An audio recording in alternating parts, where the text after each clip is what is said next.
From news and views, issues and opportunities, we'll have in-depth conversations with decision makers to find out what they know and what they think.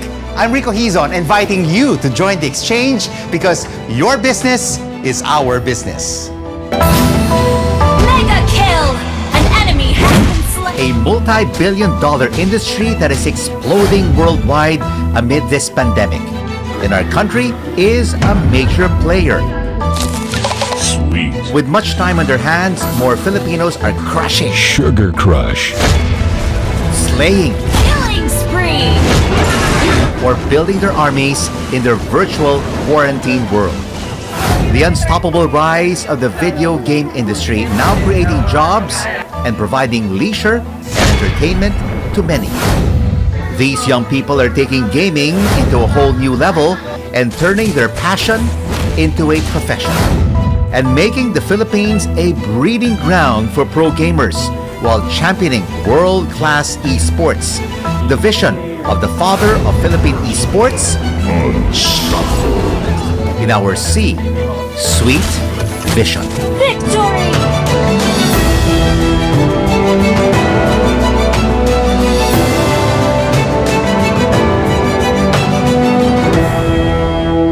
Let's all play video games because the global video games market has boomed into a multi-billion-dollar industry. Filipinos are among the key consumers of this platform, spending hours online, especially during this lockdown. Let's now have an exchange with Alvin Huban of the Game Developers Association of the Philippines. Alvin, great to have you with us. You have worked with Microsoft's Xbox. How important is the Filipino talent to the global gaming development industry? We have actually much more to prove. You know, I've been one of the lucky ones that we've been working with Xbox for 6 years straight. And I guess that it shows that our talent is here to stay. There's practically nothing we can't do here that the other countries are doing. So that's how important it is. Alvin, we have this question from Victor Kawubay, a aspiring game developer. If you are looking for aspiring applicants, ano yung pinaka hinahanap nyong characteristic sa kanila? Ayon, anong hinahanap na characteristic in the Filipino designer or game developer in this industry, Alvin? Yeah. Well, usually people will say it's passion, but we've been saying that for the longest time.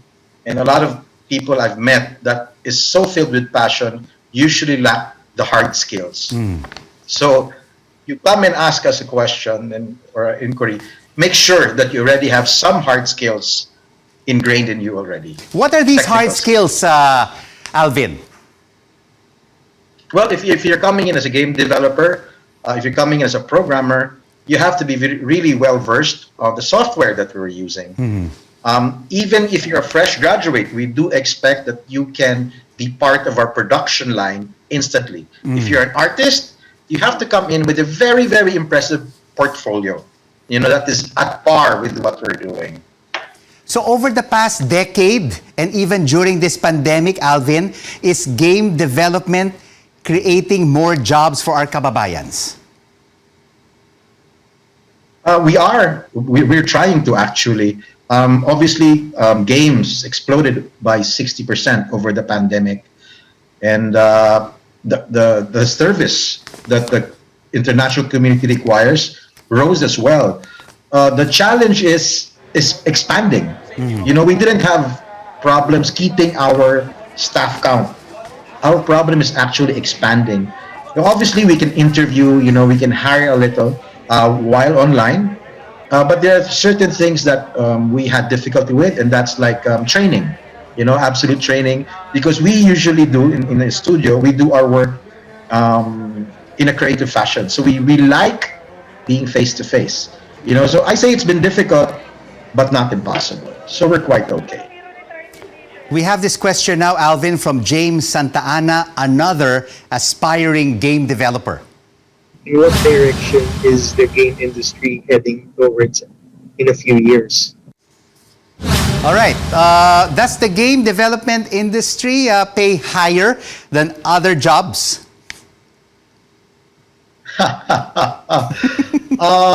In the Philippine arena, especially at entry level, I'm quite proud to say we are a bit higher. You know, we are quite a bit higher, and it's a more interesting industry, a non-traditional industry to get into. And hopefully, you know, in as you go along the corporate ladder, that we are still all trying to universalize in our studios, that it will get better. But entering a studio, you'll be able to cope with what we're offering you already. So when you join a studio, Alvin, does the individual get paid by project, by game, or is it usually a monthly salary? Usually for our members, it's a monthly salary. But of course we do take in projects, you know, special projects, and we do contract hire. But generally, it's a monthly thing. We try to act as normally as possible. You know, there's so many famous titles out there in the video gaming world, Alvin. But specifically tell us, which video games have Filipinos developed or were part of development that are now being played around the world? Again, we're truly lucky that there have been there are a few Filipinos who are in the global companies, the big global renowned companies in AAA games. You know, when I say AAA games, that's the console games, whether it's PlayStation or Xbox. So, and there are Filipinos there who's helped us bridge contracts, opportunities to work on contracts. So there have been games like the Uncharted series, Uncharted 3, Uncharted 4. Filipinos were part of it. Last of Us, the first one and the second one, we were part of that as well. I've been working on my team has been working on the Gears of War series of Xbox for the past 6 years. You know, that's dedication for you. Cyberpunk, another big game, which is quite a bit stalled right now, but it's world famous. Witcher 3 by the same company. Wow. There's another bunch of Filipinos out there. Yeah. So That's a lot. You know, we've had that's a lot. We've made our name There's a bit in more. the global video gaming industry, Alvin. But you know what? I know a lot of Filipino kids who want to join the video game industry in the future, just like my son. What tips can you give him and his friends to prepare for a potential career here? Okay, first is we have to take out the fog of war in games. Now, if you're going to work for the game development industry, you have to understand that it's not all about playing games. You know, a lot of kids enroll in courses, and we are lucky that we do have game development courses, 4-year degrees in the Philippines. But you have to have that mindset that you have to have real-world science behind you. You have to know the physics, geometry. You have to know programming. And the best ones that we look for, they have to have the high degree of math or a high degree of logic. Okay. Now, for the art side, that's another thing. But, you know, we've always felt that Filipinos are so visual. You know, we are in a lot of industries that we excel in as Filipinos because we've been very visual. Do not be afraid of the software, especially in art, especially when it comes to 3D. You know, that is the wave of the future, definitely.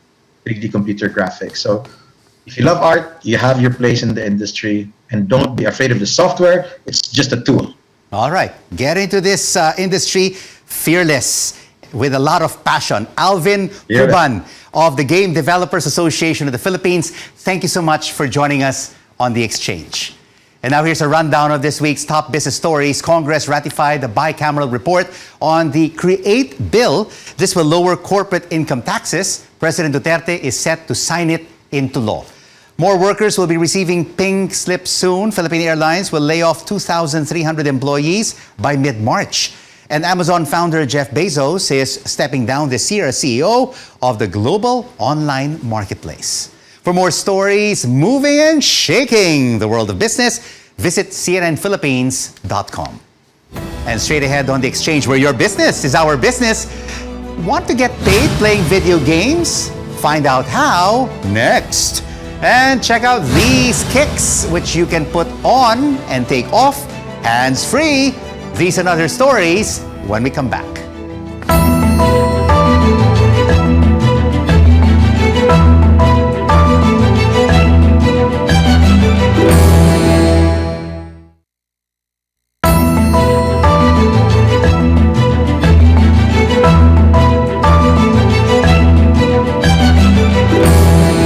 Economy of the Philippines is in bad shape. But as I have said, it is not only the Philippines who suffers. We in the world is suffering with everybody. Glad you're staying with us right here on The Exchange, where your business is our business. The National Economic and Development Authority is hopeful quarantine rules in Metro Manila will be relaxed further in March. Acting NEDA Chief Carl Chua says the region would be in a better position for looser restrictions with the arrival of vaccines and data supporting the further reopening of the economy. In the global sports scene, video games are more than a pastime. Competitive gaming is a sport, and the participants are disciplined athletes playing with passion, purpose, and a paycheck. Let's now have an esports exchange with one of the country's premier competitive gaming teams. Bren Esports crowned Mobile Legends World Championships in Singapore. And with us, our founder, Bernard Chong, and pro gamer Carl Nepomuceno, also known in the video gaming world as Carl TZ. Bernard, umpisan natin sa iyo. Ano ang pakiramdam mo na nananalo ang Bren Esports ng Mobile Legends World Championships? Masaya ako para sa atin. Of course, first time sa Pilipinas, sa team world stage, nag-champion tayo. So, I'm very happy na biniles tayo para makamit natin to. Tapos sana, next year, manalo ulit tayo. Ayan, that is really the hope, no? That the Philippines will be consistent winners on the world stage. Carl, ikaw naman, ano ang feeling mo na ikaw ang itinanghal na MVP, Most Valuable Player ng tournament? Masaya po, tsaka nakaka-proud sa sarili ko kasi ang daming magagaling na player dyan, pero ako yung nag-MVP. Oo nga, no? Ang daming magagaling na mga players sa buong mundo. Nagsanib puwersa at lahat nag-compete sa Singapore. Carl, paano nag-umpisa ang iyong journey to be an esports player? Anong mga games ang una mong nilaro? Madami pong games na nilaro, iba-iba po. Pero madalas po mga MOBA games. Kagaya po ng Dota, LOL, mga laro po sa computer na MOBA din. At paano mo hinasa ang paglalaro mo sa Mobile Legends? Ano lang po, nag-practice lang po, tsaka laro lang po ng laro. Wow, grabe. At saka ikaw ngayon ang MVP ng Mobile Legends World Championships. Bernard, balik tayo sa iyo, no? May comment tayo dito from Francis De Leon Tan on the CNN Philippines Facebook page. At sinabi niya, nothing against esports, but you are just giving kids the option to be just gamers to earn money instead of studying and working hard. Sa palagay mo, what should the parents know about esports?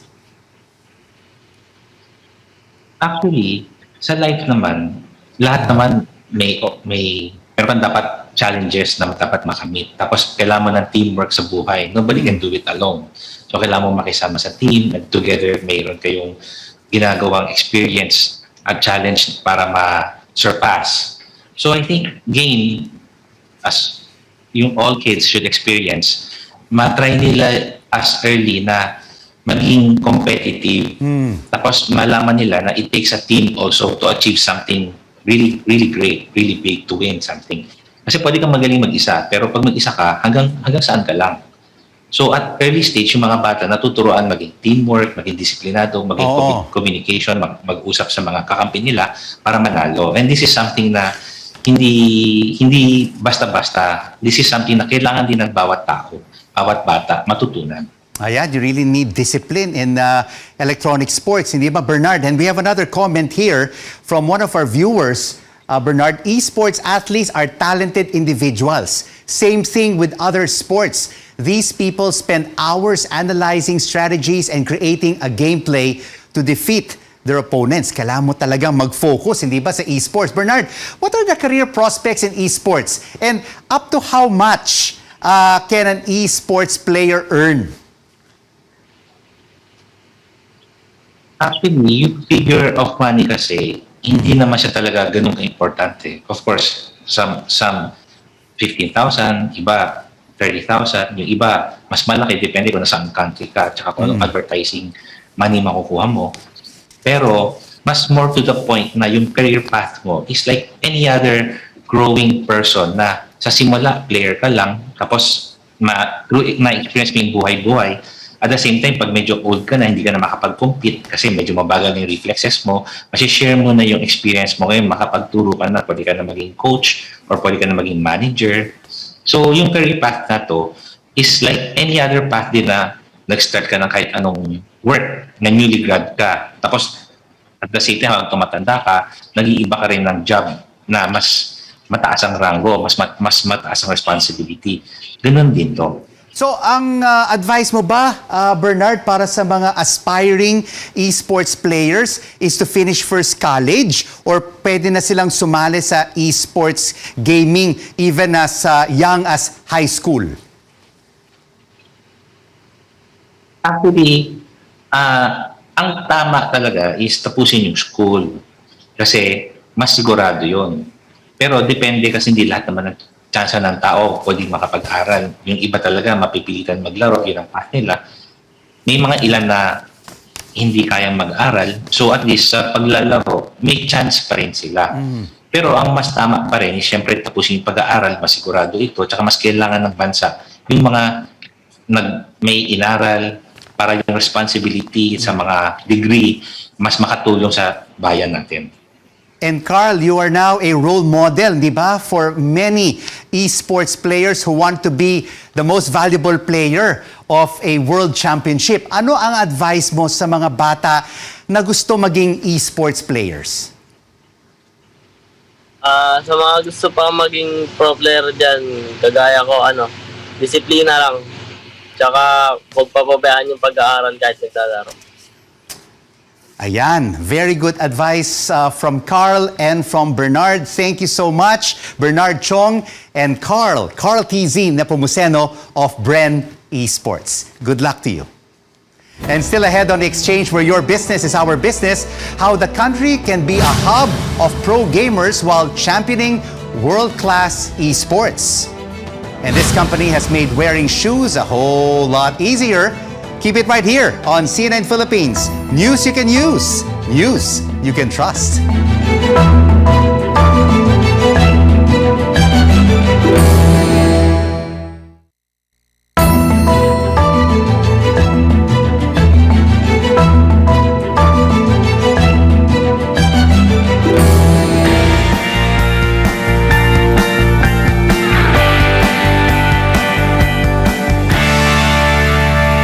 Mahirap nga mag-budget eh.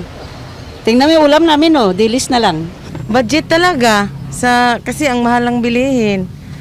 Budget sa 300. Pinagkakasya po. Kung ano yung mabuti ng budget namin, yun ang pinagkakasya namin. Para makaraos lang kami sa araw-araw. Basta yung budget namin sa pagkain, pinagkakasya na lang namin sa isang linggo. Ganun. Welcome back to The Exchange where your business is our business. I'm Rico Hizon. President Rodrigo Duterte has imposed price caps on pork and chicken in Metro Manila as consumers face rising food prices. Flash on your screens right now are the price ceilings for kasim, pige, and dressed chicken. Mr. Duterte signed Executive Order 124 on February the 1st, which will take effect for 60 days beginning this Monday. Inflation picked up in the month of January to 4.2%, the fastest since February 2019 because of higher food and transportation costs. And this is quicker than the 3.5% registered in December. It also is above the central bank's forecast range.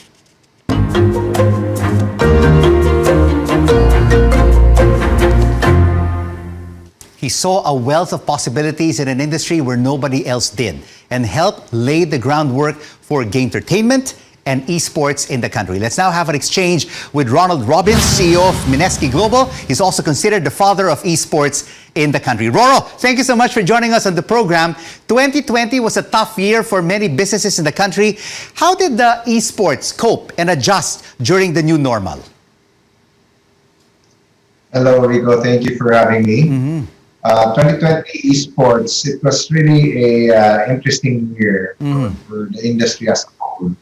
We at Mineski Global managed to cope with the growth of the business, not just locally, but regionally across Southeast Asia. Market that actually that triggered the whole exercise of the growth of the industry came about where people were actually in their homes, and there's really not much really to do during that transition period, and most of the people at home were actually played more games than before the lockdown. Talking about the statistics, we had a study prior to the pandemic that 64% of the mobile phone users actually game on their phone, and we had another round late in July, and it rose all the way up to 92%. And that's already side by side with Facebook Messenger at 98% and Facebook itself at 96%. Wow. So that's really an interesting fact for especially mobile gaming as of today. Wow, phenomenal numbers, particularly in the Filipino gaming market. And by practicing, by playing at home, Roro, we were able to produce world champions in Mobile Legends in Bren Esports. And we have a question here from Izer Bachao, an esports fan. What is the benefit and growth potential of mobile gaming and esports in the country? And how are you growing esports at the grassroots level? As of late 2019 towards 2020, esports has really been picking up in terms of a very specific milestone with the Southeast Asian Games. Come to think about it, esports was somehow out of that loop in regards to if it's really a sport or not. Coming into 2020, the World Health Organization actually issued a statement that gaming is actually healthy, especially on the mental side of things. With the pandemic and the lockdown, it has come to a very different and a new normal. And getting into esports and gaming and translating that towards professional gaming, which you said about Bren Esports World Championship, actually brings about a lot of learnings. I myself, as a gamer, 15 years ago, I was still competing. And it has actually taught me a lot of things: discipline, respect, integrity, and most importantly, leadership. Right. This has brought me to a very wide network because when you go online, just like anybody else, you get to have your own friends. So it's a new form of socializing, playing with people together online. And it has no restrictions. You can play with friends from outside the Philippines, and everybody's still having fun all together. That's right. Roro, you mentioned about restrictions, no? Now, e-gaming is borderless, and many parents think it is a waste of time because their kids are in front of their computers, in front of their smartphones, hour after hour. Let's now listen to two parents and their thoughts about mobile gaming and esports. Hindi po kasi hindi naman talaga sa bata yun Hindi po kailangan yun kasi masisira po yung pag-aaral nila. Hindi po, ayaw ko po. Bakit po? Kasi baka masisira yung mata nila Ayan, masisira mata nila. Wala silang oras sa pag-aaral. You heard Sonia and Joanna. Roro, how do you get parents to buy into what the industry has to offer? And of course, the earning potential. Esports and gaming in general has always been having this stigma for over a decade now. Our organization, Mineski Global, has committed to actually go in front and present that there's actually a future behind gaming esports. And it's not just how it is being perceived over a decade ago. Coming into the past decade, we have seen several Filipino high-skilled players that actually had become breadwinners of their family after generating a significant amount of income through a career called an esports athlete. When we venture into the discussion about spending too much time, to be fair about the situation, it applies to all. Say for example, if you Facebook 10 hours a day, it's still the same, right? It's always about moderation. Social media in general, or whatever content that the users or the generation nowadays actually consume, always has to be in a form where it is just the right amount. Thank you so much for this very interesting esports exchange. Ronald Roro Robbins, the CEO of Mineski Global. Well, Nike has come up with shoes that can be worn and removed without using your hands. Well, the sneakers use a tension band which holds them in place and can be taken off by simply stepping on the heel, as you can see right now on your screens. Well, this definitely is one shoe that will be an instant hit. In sports, as in business, dedication and hard work go a long way. Here are some guiding words from Nike founder Phil Knight. Play by the rules, but be ferocious. And this is the exchange. We make sense of the facts and the figures and the ups and downs of the business cycle, because your business is our business. I'm Rico Hizon. Thanks for watching CNN Philippines. News you can use, news you can trust.